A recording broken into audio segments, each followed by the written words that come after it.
So this is a 500 kg conch. The program, PLC and everything's good for the 1000 kg, 500, 100 and the 3 ton conches, 3000 kg. The program is the same for them all. The 50 kgs don't have programs on them. So looking at the machine here, what you need to know is about how the PLC works and operates with everything else. So come over it. Not all the systems have pumps on them, but so to begin with, you need to make sure that the mains isolator to the machine is wired and powered. I'll show you that. So we'll go inside the valve. You've got the key. So let's have a look inside here. Basically all you've got here is the reverse of the screen reset and e-stop. You've then got your mains isolator and your main tin down the bottom here. Looking at the top on this conch, you've got your main motor overload. You've got your pressure motor overload, your MCB, which is for your heaters, these MCB 3 and 4. MCB 6 is for your PSU, and MCB 7 is for... trying to see what that one's going into now.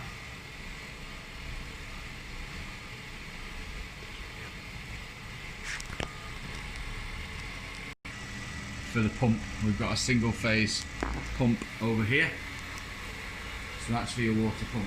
Okay, moving along, you've got your current transformer. This gives the analog reading into the PLC to read the amps going through the cables on one of the legs of the main motor. You've got your main motor for your main drive. You've then got your delta motor and your star motor.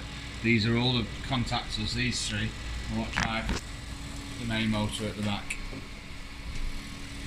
Then running up here, you've got your pressure motor loose and tight. These two motors control this one, and what this one does is forward and reverse this bar here to apply and remove grinding pressure inside the tank.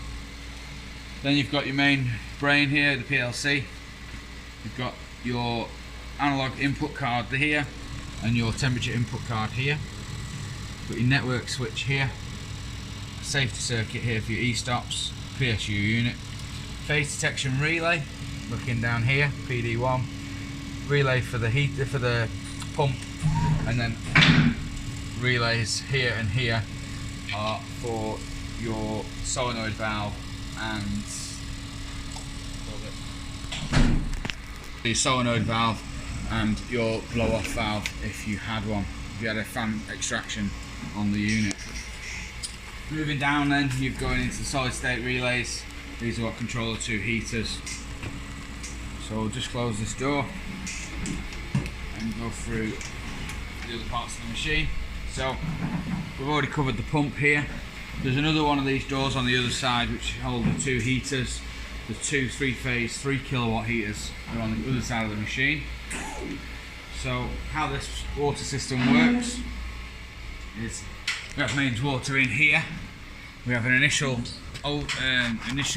bypass to fill the machine up, and then you close that, and then it relies on the solenoid valve. This will need to be at least 3 bar of pressure for it to go through that solenoid valve.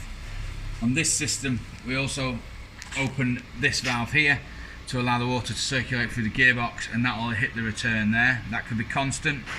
That's to keep your gearbox nice and cool. So carrying on with your water system, it goes into the conch, and then on this one here,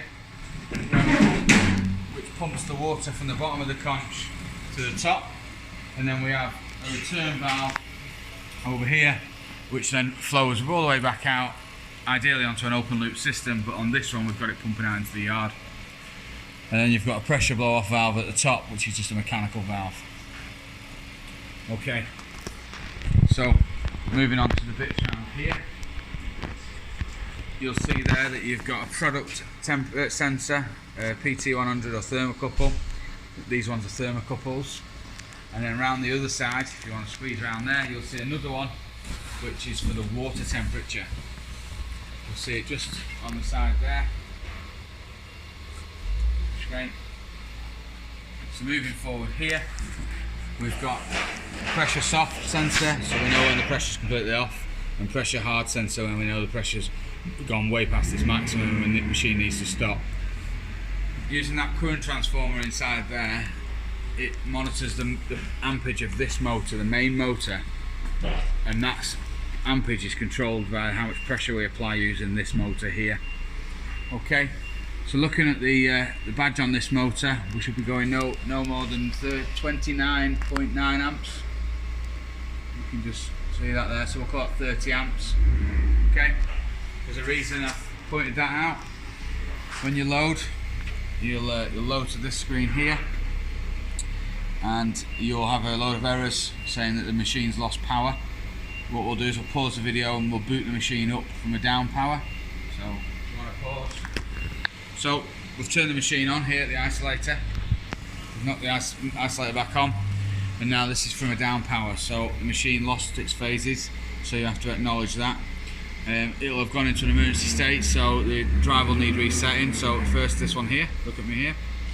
So, you'll need to press the reset, and then acknowledge that it happened in the PLC. You'll notice that this light is still flashing up here. If you press the alarms, it'll show you that you can acknowledge all your faults, and then you need to reset the machine. That'll be the system reset, and then back to this screen. Now, when you press the overview, there will be a delay because it's now going to boot all the screens up to make it a lot faster for next time. From here, you can log in to the channel config page.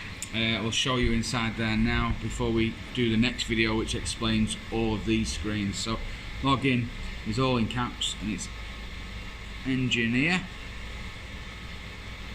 and then, or in lowercase, it won't show you this. It's eng, ENG 1 2 3 3 4 5 6. That's ENG 1 2 3 4 5 6. If you got it wrong, you'll get an access denied on the screen. That's you logged in, and that'll access you to here. The only thing you should ever need to change in here, which I've already done, is change that to 65535, and that is it. There's nothing else you need to change in there. Okay, we're going to do another video now explaining all these screens.